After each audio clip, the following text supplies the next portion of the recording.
البدر علينا بثنيات Bismillahirrahmanirrahim. Assalamualaikum. Alhamdulillah rabbil alamin hamdan yuwafi ni'amahu wa yukafi mazida. Allahumma salli ala sayyidina Muhammadin salatan tuwassi'u biha alaina al-arzaq wa tuhassinu biha lana al-akhlaq wa ala alihi washabihi wa sallim. Rabbi awzi'ni an ashkura ni'mataka allati an'amta alayya wa ala walidayya wa na'mal salihan tardahu wa dakhilni bi rahmatika fi ibadikas salihin. Saudaraku yang kumuliakan, sebelum mempelajari kitab kuning susunan ulama klasik, sangat urgen terlebih dahulu mengenal riwayat hidup penulisnya dan rumus serta istilah-istilah yang digunakannya dalam penulisan tersebut. Jangan berani mencoba menelaah bila tak paham rumus dan istilah yang digunakan. Ya, rentan gagal paham, bahkan sesat paham. Ya.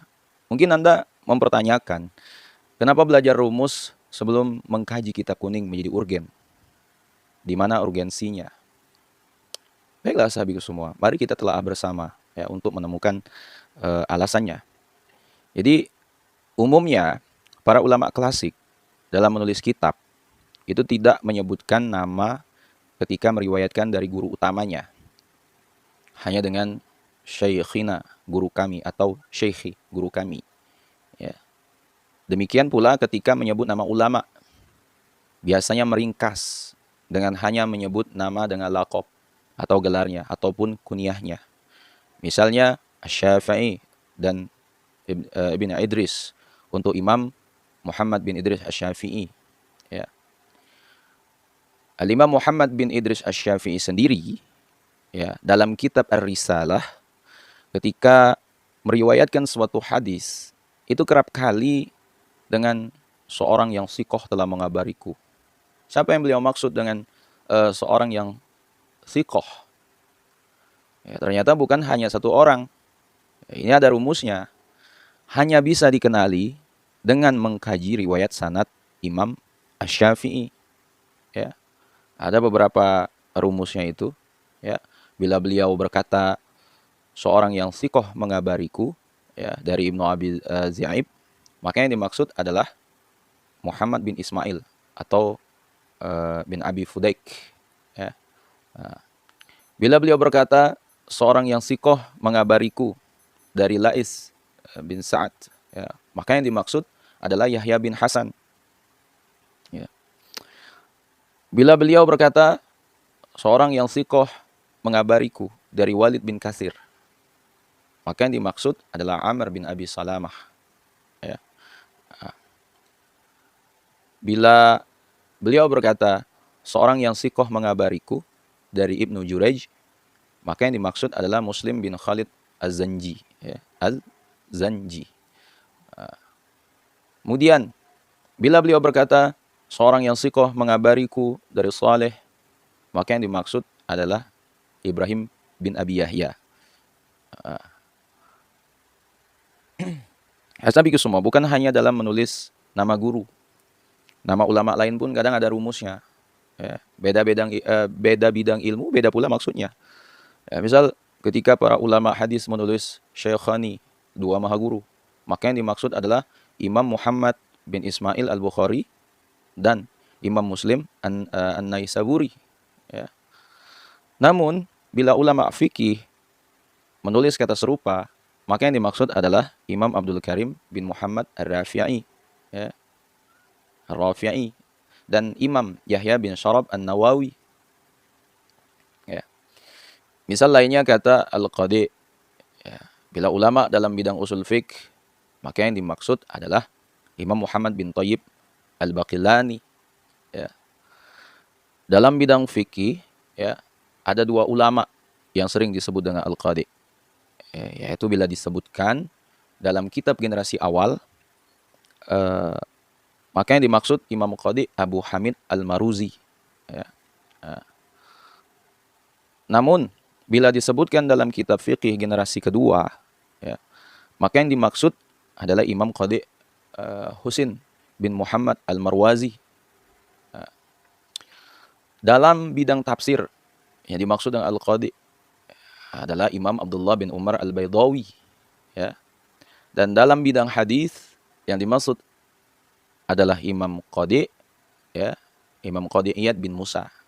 Nah, asabiku semua, ulama generasi belakang ada pula yang menggunakan rumus huruf, ya, dalam menuliskan nama ulama. Ya.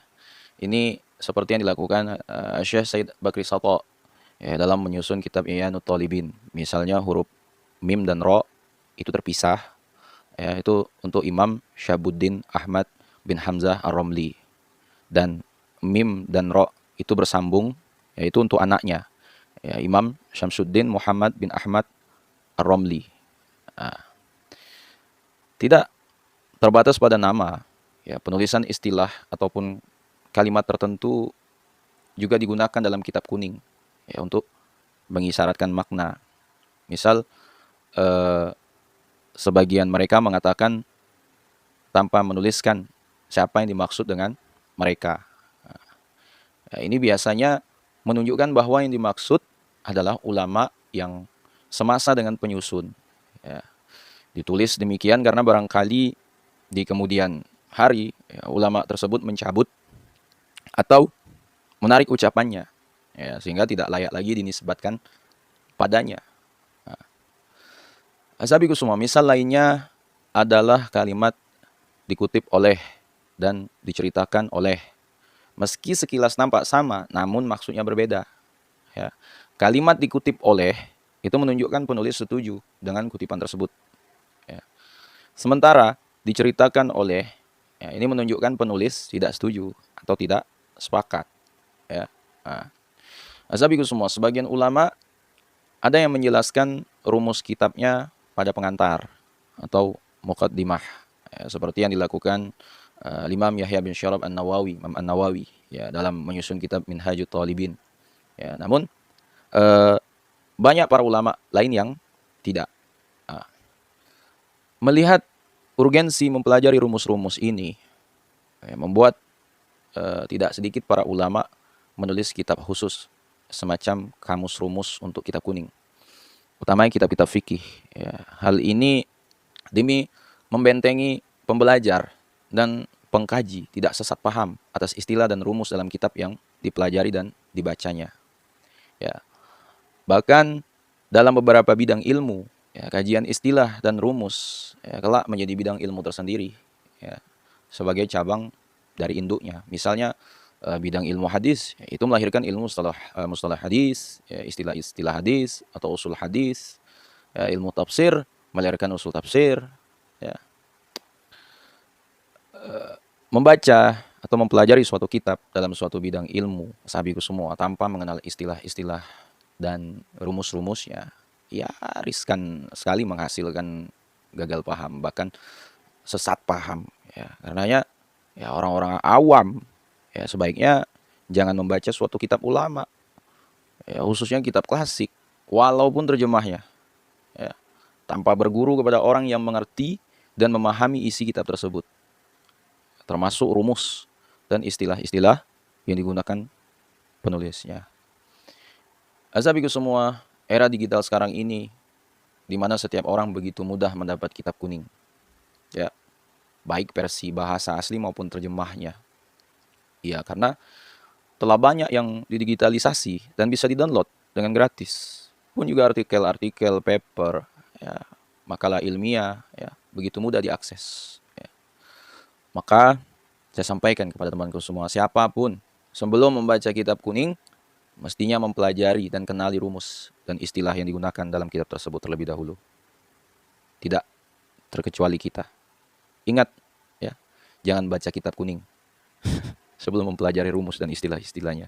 Wallahu a'lam. Assalamualaikum warahmatullahi wabarakatuh.